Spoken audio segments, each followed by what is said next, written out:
मैं भारत को भारतीयता की मान्यता के आधार पर फिर से खड़ा करना चाहता हूं, उस काम में लगा हूं। कल आपके साथ मैं अपनी जिंदगी को निरोगी बनाए रखने के लिए, रोग मुक्त होने के लिए कुछ सूत्र बता रहा था, और वो सूत्र भारत देश के एक बहुत महान व्यक्ति श्री भागवत द्वारा लिखे गए हैं। बस अंतर इतना है कि भागवत जी ने जितने सूत्र लिखे हैं वो सब संस्कृत में हैं। मैं आपको उनका हिंदी करके सीधे बात कर रहा था। उन्होंने हमारे जीवन को सुखी बनाने के लिए, निरोगी बनाने के लिए लगभग 7000 सूत्र लिखे, श्लोक के रूप में लिखे। उसमें से मैंने कल आपको 4 सूत्र बताए थे, और वो सूत्र पानी के बारे में है कि हमको हमारे जीवन में भोजन के तत्काल बाद पानी नहीं पीना चाहिए। वो पहला सूत्र।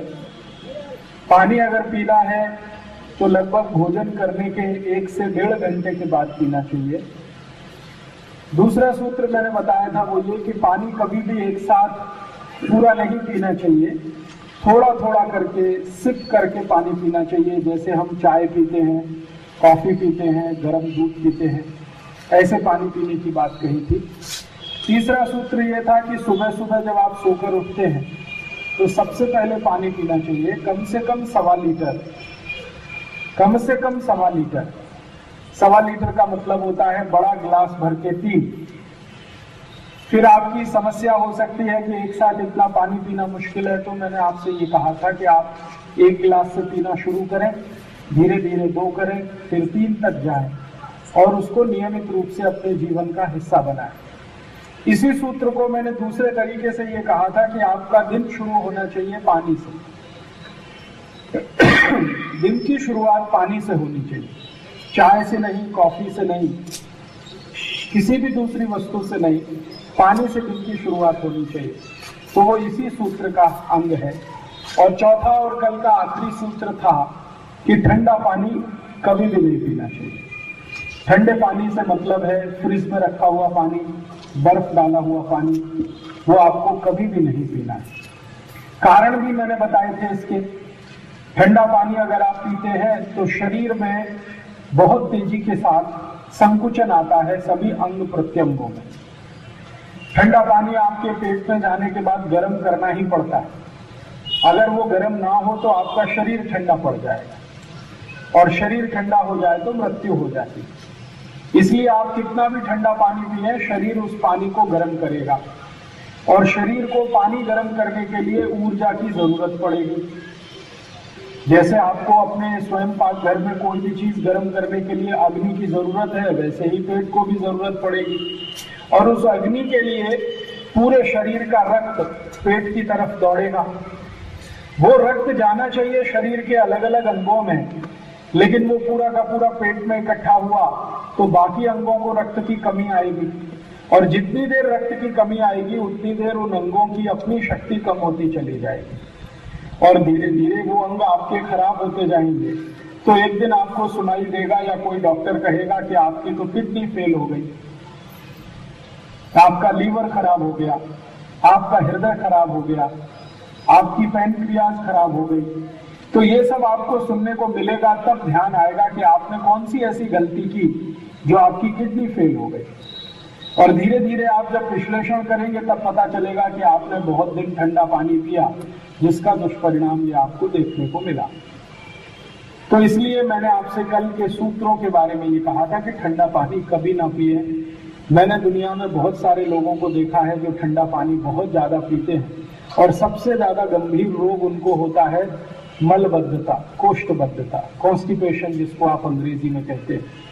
उनकी कभी भी आंखें साफ नहीं होती, पोट खुलकर साफ नहीं होता, संडास अच्छे से नहीं होती, और जिनको संडास अच्छे से नहीं होती उनको दुनिया के सब रोग आते हैं। आयुर्वेद में ऐसा कहा गया है कि ये जो कोष्ठबद्धता है, मलबद्धता, ये सबसे खराब बीमारी है दुनिया की, जो एक आ जाए शरीर में तो सैकड़ों बीमारियों को ये बुला लेती है। इसको मजाक में लेकिन गंभीरता से कहा जाता है कि ये मदर डिसीज है, माने सभी बीमारियों की आई है ये। कोष्ठबद्धता, अगर ये आ गई तो सब बीमारियां आपको आने वाली हैं। डायबिटीज भी आएगा आपको, ये गुर्दे भी दुखेंगे आपको, गैस भी बनेगी आपको, गैस्ट्राइटिस भी होगा, अल्सर भी होगा, पेप्टिक अल्सर भी होगा, हार्ट अटैक भी आएगा आपको, अनिद्रा की समस्या भी आएगी आपको।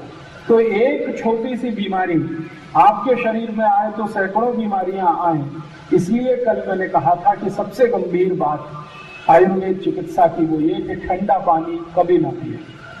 पानी हमेशा इतना गर्म पिए जितना आपका शरीर बर्दाश्त करता है। हम अपने शरीर को अगर नाप के देखें तापमान के रूप में, तो शरीर का सामान्य तापमान 37 डिग्री सेंटीग्रेड के आसपास होता है। तो आयुर्वेद की व्यवस्था ये है, नियम ये है कि 37 डिग्री सेंटीग्रेड जितना गर्म आपका शरीर है, कम से कम इतना गर्म पानी तो जरूर पिए। लेकिन गर्मियों के दिन में जो आजकल चल रहा है, मिट्टी के घड़े का पानी आप पी सकते हैं, माटले का पानी पी सकते हैं, क्योंकि मिट्टी के घड़े में रखा हुआ पानी ठंडा नहीं माना जाता। जो सामान्य तापमान होता है लगभग उससे 1 या 2 डिग्री ही कम होता है। लेकिन रेफ्रिजरेटर का जो पानी है और बर्फ का जो पानी है, इसका तापमान तो बहुत कम होता है। रेफ्रिजरेटर में पानी रखा है तो उसका तापमान 4 डिग्री 5 डिग्री के आसपास पहुंच जाता है, जो शरीर से बहुत ही कम है। इसलिए फ्रिज का पानी, बर्फ डाला हुआ पानी बिल्कुल निषिद्ध है आयुर्वेद में। पानी को सिप करके पीने की बात मैंने आपसे कही थी, उसका कारण भी मैंने कल समझाया था, फिर से बता देता हूं कि मुंह में हमेशा लार बनती है और ये 24 तास बनती है, ये कभी भी बंद नहीं होती। कभी ज्यादा या कभी कम हो सकती है। जब आप सो जाते हैं रात को तो ये मुंह की लार बनना थोड़ी कम हो जाती है, बंद कभी भी नहीं होती। अब ये मुंह में जो लार बनती है ये सतत पेट में अंदर जाए तो आपके लिए बहुत उपयोगी है। कारण क्या है? ये जो लार है ये क्षारीय होती है और पेट में अम्ल बनता है, तो अम्ल और क्षार दोनों मिल जाएं तो ये न्यूट्रल हो जाता है। विज्ञान की भाषा में कहते हैं कि अम्ल और क्षार मिलता है तो लवण बन जाता है। तो आपके मुंह की लार सतत पेट में जाए, अम्ल के साथ मिले, तो आपका पेट जो है सामान्य हो जाए, न्यूट्रल हो जाए, ना वो क्षारीय रहे ना अम्लीय बने। इस दृष्टि से इस लार का पेट में जाना बहुत आवश्यक है। दोस्तों, सबसे पहले तो चैनल सब्सक्राइब करें, फिर लाइक, कमेंट और शेयर करें। और हाँ, हमारा एंड्रॉयड ऐप डाउनलोड करना ना भूलें।